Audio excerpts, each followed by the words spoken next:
So hey guys, welcome back to my new blog. আশা করি তোমরা ভালো আছো। আমি অনেক ভালো আছি। তো সন্ধ্যেবেলা ফোন দেখছিলাম, তো তখন হঠাৎ দেখি দিদি কল করলো। তো বললো যে ফুচকা খেতে যাবো চল। তো আমি তখন তাড়াতাড়ি করে রেডি হয়ে চলে গেলাম ফুচকা খেতে। তো দেখে যাচ্ছি, চলো তোমাদেরকে একবার বলি। তো যাচ্ছি আমি, মা, মাম্মাম আর দিদি। আর আমি আসার সময় আব্বুর কাছে 100 টাকা নিয়ে নিয়েছি ফুচকা খাওয়ার জন্য। তো চলো এখন ফুচকার কাছে যাই।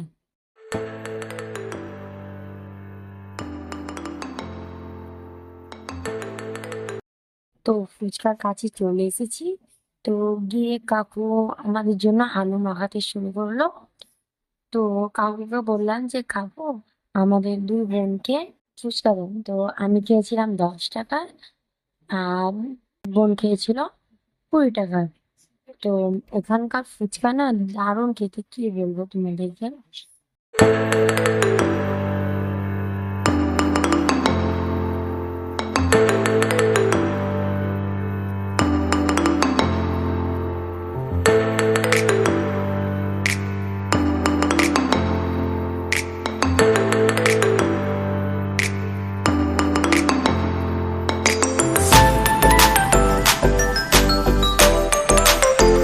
ফুচকা খাওয়ার পর কাকুকে বললাম যে কাকু আমি চুরমুর নেবো।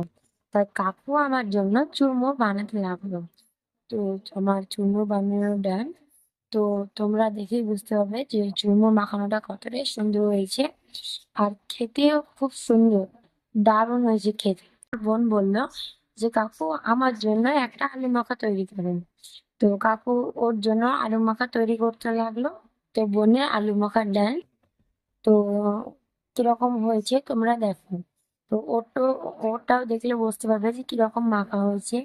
আর এখানকার ফুচকা, দই ফুচকা, চুরমুর, আলু ভাজা, এগুলো দারুণ বানায় এখানে।